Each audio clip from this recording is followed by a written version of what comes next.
लोग stock market में पैसा इन्वेस्टमेंट तो जरूर करते हैं, बट उन लोग को नॉलेज नहीं होता, उन लोग को पता नहीं होता कि मार्केट में कितना प्रकार के रिस्क होता है। तो आप लोग को सबसे पहले बता दूं कि जनरली मार्केट में दो प्रकार के रिस्क होते हैं। सबसे पहला होता है सिस्टमेटिक रिस्क होता है, दूसरा होता है अनसिस्टमेटिक। अब ये सिस्टमेटिक रिस्क होता क्या है? सिस्टमेटिक रिस्क मतलब बोल सकते हो ऐसा न्यूज़ जिसका असर पूरे इंडियन स्टॉक मार्केट में पड़ता है। तो ऐसा न्यूज़ क्या हो सकता है? ऐसा न्यूज़ हो सकता है या फिर बजट हो सकता है, इलेक्शन हो सकता है, या फिर वॉर हो सकता है, फिर कोविड जैसा टाइम हो सकता है, जिसका असर पूरा इंडियन स्टॉक मार्केट में पड़ता है। आप कभी भी उससे नहीं बच सकते। पर दूसरा होता है अनसिस्टमेटिक। अब ये अनसिस्टमेटिक रिस्क क्या होता है? ऐसा रिस्क, ऐसा न्यूज़ बोल सकते हो जिसका असर केवल पर्टिकुलर सेक्टर में पड़ता है या फिर पर्टिकुलर कंपनी पड़ेगा। अब ये कौन क्या हो सकता है? या फिर कंपनी का मैनेजमेंट सही नहीं है, या फिर कंपनी का सेक्टर में कुछ न्यूज़ आ गया, बैड न्यूज़ हो सकता है, या फिर गुड न्यूज़ हो सकता है। आप याद रखना, सिस्टमेटिक रिस्क से कभी नहीं बचा जा सकता। आप कितना अच्छा पोर्टफोलियो क्रिएट कर लो, बट आप अनसिस्टमेटिक रिस्क से बच सकते हो अपने पोर्टफोलियो को डाइवर्सिफाई करके। अब ये पोर्टफोलियो क्रिएट कैसे करते हैं? पोर्टफोलियो क्रिएट करने का सिंपल सा फार्मूला क्या होता है कि आपको क्या करना पड़ेगा? आपको सबसे पहले सेक्टर चूज करना पड़ेगा।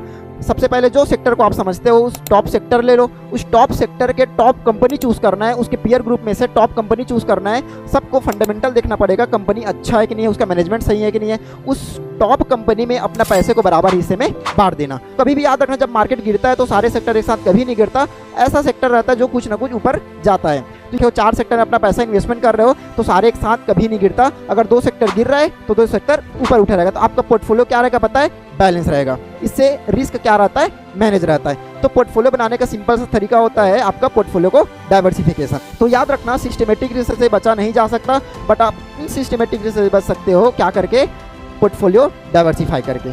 आई बात समझ में?